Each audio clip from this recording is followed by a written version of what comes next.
బాలరాజ్ బాలరాజ్ గారు లేవనెత్తిన అంశం ఏంటంటే సామాజిక న్యాయ సమర పేరీ నిర్వహిస్తున్నారు మీరు ఈరోజు పెట్టి. కానీ అసలు సామాజిక న్యాయం మీ కాంగ్రెస్ పార్టీ చేయట్లేదు.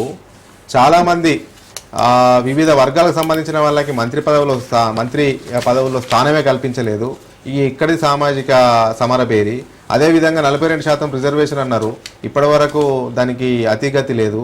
ఇంకొకటి ఏంటంటే 20,000 కోట్లు ప్రతి సంవత్సరం పెడతా అన్నారు, కానీ 20,000 కోట్లు కాదు, ఒకసారి 9,000 కోట్లు, ఒకసారి 7,000 కోట్లే బడ్జెట్లో పెట్టారు అని ప్రశ్నిస్తున్నారు. దీనికి మీ సమాధానం ఏంటి? ఇప్పుడు బీసీల గురించి మాట్లాడే నైతిక హక్కు బీఆర్ఎస్ కు బీజేపీకి లేదు. సామాజిక న్యాయం కళ్ళ ముందు కనపట్టలేదా? మా పార్టీ జాతీయ అధ్యక్షుడు మల్లికార్జున ఖర్గే ఒక దళితుడు, మా పార్టీ రాష్ట్ర అధ్యక్షుడు మహేష్ కుమార్ గౌడ్ ఒక బీసీ. మరి ఎవరు బీజేపీ రాష్ట్ర అధ్యక్షుడు బీసీకి ఇస్తా అని ఊరించి బీసీలను అట్లా మోసం చేశారు. అదే విధంగా బీఆర్ఎస్ వాళ్ళు అసలు వాళ్ళు 10 ఏళ్ళు అధికారంలో ఉండి కనీసం పార్టీ జాతీయ అధ్యక్షుడు కేసీఆర్ ఉంటే రాష్ట్ర అధ్యక్షుడు బీసీకి ఇవ్వరండి, పోనీ రాష్ట్ర అధ్యక్షుడు ఇవ్వకపోనియండి, కనీసం రాష్ట్రంలో వర్కింగ్ ప్రెసిడెంట్ అని ఇవ్వాలా వద్దా?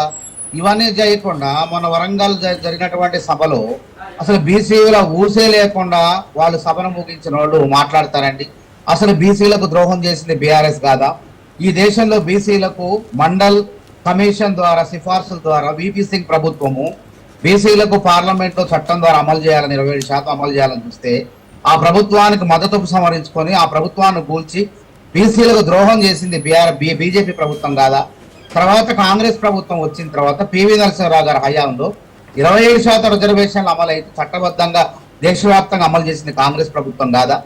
కేంద్రీయ విద్యా సంస్థల్లో, సెంట్రల్ యూనివర్సిటీల్లో, ఐఐటీల్లో, ఐఎంలో 2006 వరకు అసలు ఓబీసీలకు రిజర్వేషన్లే లేవు. అట్లాంటిది ఓబీసీలకు రిజర్వేషన్ ఉండాలని తీసుకొచ్చింది కాంగ్రెస్ ప్రభుత్వం కాదా? వీళ్ళు కాంగ్రెస్ పార్టీ గురించి మాట్లాడే అర్హతే లేదు. అదేవిధంగా బీఆర్ఎస్ పార్టీ ఇప్పుడు 27% రిజర్వేషన్, మానవతరాయ్ గారు ఒకటి, ఇప్పుడు యాదవులకు కానీ, కురుమలకు కానీ, మున్నూరు కాపులకు కానీ, మైనార్టీలకు కానీ అవకాశం కల్పించాలి క్యాబినెట్ లో. అసలు వీళ్ళు మాట్లాడటానికి రైట్స్ లేవంటున్నారు. మిమ్మల్ని 3 మంత్రి పదవులు ఉన్నాయి.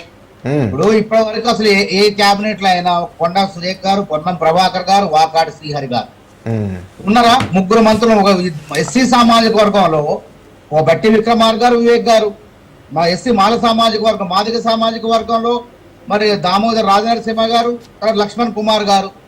ఈ విధంగా మాకు ఇట్నా ఆబాది ఉత్నా హక్ అని రాహుల్ గాంధీ గారు చెప్పినట్టు అవకాశాలు రాజ్యాధికారం కల్పించడంలో భాగం కదా. అసలు ఈ దేశంలో 42% రిజర్వేషన్ కల్పించాలి బీసీలకు అనే ఆలోచన కల్పించి దాన్ని తీర్మానం చేసి అమలు అసెంబ్లీలో పెట్టి ఢిల్లీకి పంపింది మేం కాదా? మరి బీజేపీ ప్రభుత్వం ఎందుకు తాత్సర్యం చేసి నిజంగా చిత్తశుద్ధి ఉన్నట్లయితే పంపి ఎన్నో రోజులైంది.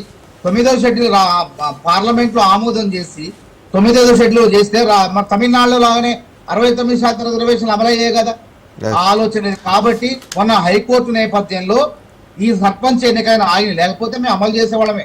జీవో తీసి 42% అమలు చేసేవాళ్ళమా?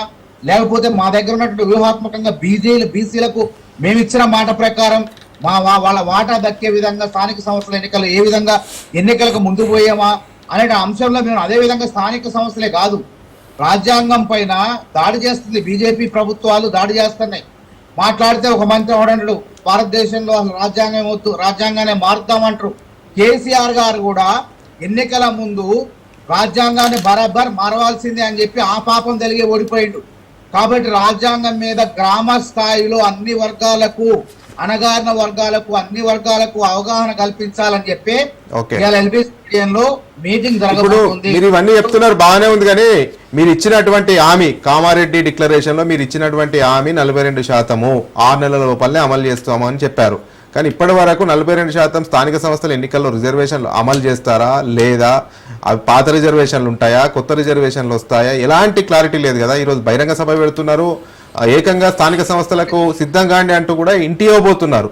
కానీ ఇప్పటి వరకు రిజర్వేషన్ మీద స్పష్టత లేదు. మానవతరాయ్ గారు, ఇప్పుడు రిజర్వేషన్ల పైన స్పష్టత చేస్తాం. పంచాయతీరాజ్ శాఖ అధికారులు వార్డులు విభజన ఎంతమంది, ఎంపీటీసీలు ఎంతమంది, జెడ్పీటీసీలు ఎంతమంది, అన్ని కూడా ఎన్నికల సంఘం అధికారులు మొత్తం కూడా చేసుకున్నారు, సిద్ధంగా ఉన్నారు. కోర్టు తీర్పు నేపథ్యంలో 6 నెలల క్రితం ఒక వ్యక్తులు 2 వ్యక్తులు కోర్టుకు వెళ్తే, గత బీఆర్ఎస్ పరిపాలనలో ఉన్నప్పుడు సర్పంచులు కోర్టుకు వెళ్తే ఆ జాప్యం మూలంగా జరిగింది. లేకపోతే మాకైనటువంటి వ్యూహాత్మక ఎత్తుగళ్ళు మాకున్నాయి.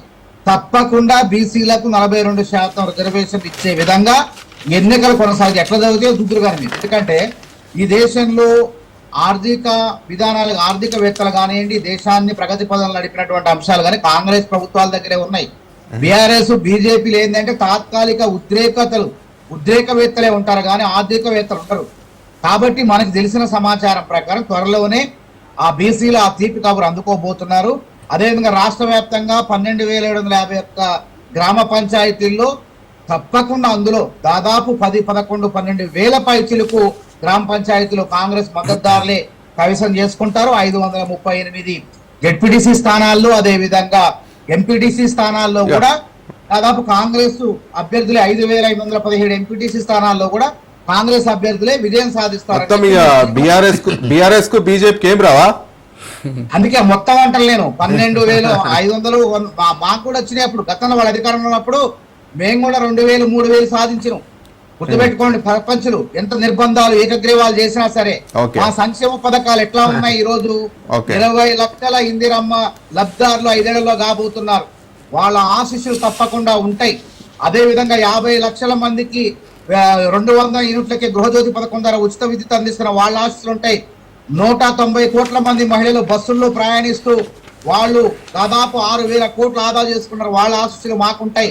45 లక్షల మందికి 500కే సబ్సిడీ సిలిండర్ అందిస్తున్నాం. వాళ్ళ ఆశీస్సులు ఉంటాయి. 25,34,000 మంది రైతుల ఖాతాల్లో 2 లక్షల వరకు రుణమాఫీ చేసినాం. వాళ్ళ ఆశీస్సులు ఉంటాయి. దాదాపు 70 లక్షల మంది రైతుల ఖాతాల్లో సుమారు 1,49,00,000 ఎకరాలకు దాదాపు మనం 9 రోజుల్లో 9,000 కోట్లు వేసి రైతు భరోసాను అందించడం. వీళ్ళందరి ఆశీస్సులు దీవెనలు ఉండగా కాంగ్రెస్ ప్రభుత్వాలకు స్థానిక సంస్థల ఎన్నికల్లో డోకా లేదు. ఇంకా చాలా ఉన్నాయి. ఉద్యోగాల ప్రక్రియ 60,000 భర్తీ చేసిన మళ్ళీ 32,000 భర్తీ చేయడానికి ఆగస్టు మొదటి వారంలోనే నోటిఫికేషన్ రావడం